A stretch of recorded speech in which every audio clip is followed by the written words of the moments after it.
Oh my God, I actually did it. 19 years married, and I cheated. Not because I'm evil, but because he stopped seeing me, stopped touching me, stopped caring. Then one man looked at me for 3 seconds, and my whole life exploded. I cheated. I felt alive. And no, I'm not sorry at all. Before you judge her for cheating, hear everything. End first. Verdict in the comments. Maggie was standing at the stove with a ladle in her hand when she realized she no longer heard what exactly her husband was saying. Just the same soothing background noise over and over. You're my sensible one. Come on, be reasonable. Don't get all emotional. She was tired of being sensible. 44 years old, 19 years of marriage. A rock, mature, understanding, convenient for him, not for her. I'll be home late, Eric said casually, not looking up from his plate. Client call, meeting. You get it. Maggie nodded automatically. As always, as if none of this had anything to do with her anymore. She really had tried to get it for a long time. When he disappeared into his phone, work. When he forgot important dates, we don't live for dates. When he didn't show up at the hospital for her surgery, a meeting, you're an adult. She swallowed everything. Resentment had become something like a side dish, bitter but familiar. She lived as the on-call therapist, his exhaustion, comfort it, his irritation, endure it, his silence, don't touch it. And what about her? Nobody asked. Eventually she stopped asking too. The turning point came at an ordinary girls' night out. Her co-workers were loud, talking about reports, vacations, kids. Maggie sat in a simple dress, folded into well-trained modesty. Why would I bother with makeup? At my age. And then she saw him, too young, maybe 35, tall, light shirt, those goofy wireless earbuds that make men look like they're selling something all the time. But he smiled at her, in a way no one had in years, not out of habit, not out of duty, but because he actually saw a woman, not a function. You dropped this, he said, handing her the phone, almost stepped on it. Maggie blushed, awkwardly, like a college girl. Her co-workers giggled. Mags, you're attracting admirers tonight. He sat at the next table with his laptop, looking up at her from time to time, openly, warmly. Each time, that smile. Let's go get some air, one co-worker suggested, even if you don't smoke. Outside, it was chilly, and that's where he approached her. They're talking you to death, huh? More like wearing me out, she blurted. He laughed, honestly. I'm Alex. Our companies share a bank, apparently. They told me, be careful, that table is full of stressed-out accountants. Maggie couldn't remember the last time she talked to a man without the filter of be sensible. It felt strangely easy. That ease became the first crack.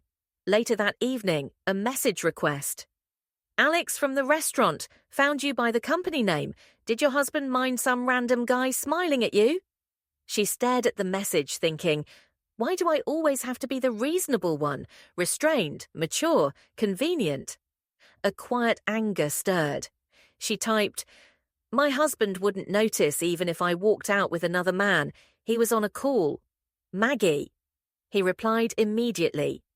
Then maybe you'd notice if I asked you out for coffee without your co-workers. And instead of the usual, no, that's irresponsible, she wrote, that would be stupid and very necessary. They met 3 days later. Maggie lied at home, saying she had an unexpected meeting. She was surprised how easily the lie slipped out. The cafe was small, smelling of cinnamon and something warm, like memories. Alex was already there, scrolling his phone. You actually came, he smiled. I thought your sensible wife mode would kick in. Today it's off, she said, amazed at her own boldness. The conversation quickly drifted into personal things. So how's 19 years of marriage treating you? Stable, reliable, convenient, she said, and endlessly boring, for me, not for him. He looked at her carefully, without pity. And what do you want? The question knocked the air out of her. No one had ever asked, probably ever. She was honest. I want to do something I'll probably be ashamed of later. But won't be bored remembering. He didn't laugh, didn't moralize, just asked, Is that an invitation? The old Maggie would have joked it away. The new one nodded. When he opened the door to his apartment, Maggie realized she wasn't afraid of the act. She was afraid of this new version of herself, the one lifting her head for the first time in years. The door closed softly, soft, but like the final period in a long, tired sentence. He moved slowly, giving her time to back out. She didn't. His fingers brushed her hand, cautiously, like he was checking if she'd disappear. And Maggie suddenly understood how long it had been since someone touched her like that. Gently, attentively, like she mattered. He traced a line along the inside of her wrist. Her knees trembled, not with lust, but from the shock of being treated with care.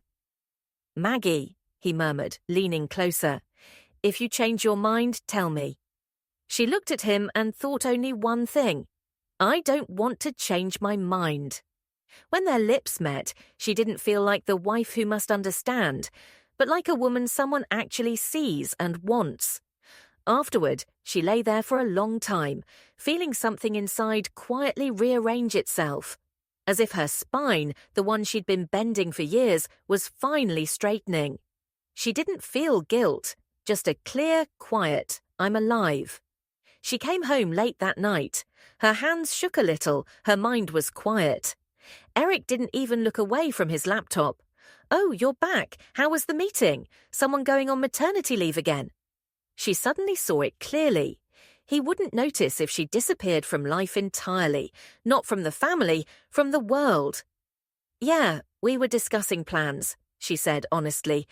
Only the plans were hers. At night he mumbled, You know it's tough right now. You're my sensible one. Maggie stared at the ceiling and felt a switch flip inside her. Sensible? No, convenient. And those are not the same. I'm not sensible anymore, she said quietly. He didn't hear. The next weeks were two lives, one, routine, domestic, the other, texting Alex, walking, talking, being herself. Not perfect, not convenient, herself. Until one evening, Eric finally noticed, You're acting weird, always on your phone, jumpy. Everything okay? Fine, she said, for the first time not explaining anything. Maybe see a therapist. You take everything too personally, I keep telling you. You explain a lot, she cut him off, too much. He swallowed that awkwardly. She finally tasted her own voice. Another evening, as he launched into another lecture about his busy schedule, she said, Eric, I need you to hear me. Not understand, not justify, hear. Well, hurry, I've got a call in 20 minutes. I cheated on you, she said evenly. He froze. What? I cheated? More than once, with one person. He stared at her, like he was seeing a woman for the first time, not a role. Why are you telling me this? Because I don't want to live in fake wisdom anymore. I want to be honest, at least with myself, with you. Maybe it's too late. He paced, asked questions. Who? When? Why? She didn't answer why. He should have asked that 10 years ago. So now what? He finally said. Now everything's different. She took off her ring, laid it on the table. I'm filing for divorce, not because of him, because of me. I think I finally love myself. Alex told her right away. I don't want to be the reason for someone's divorce. This is your journey. And he was right. She wasn't looking for a new husband or a new anchor. She was looking for herself. When she walked out of the courthouse with her divorce papers, her phone buzzed. So, did the sensible woman make her big stupid move? Alex wrote. Maggie smiled. Yeah, and for the first time, that stupidity is about me. She inhaled the cold air and felt no fear, no guilt, no loneliness, no expectations. Just one thing. I came home to myself. Sometimes the wisest thing is to let yourself be a little stupid, truly, boldly, your way.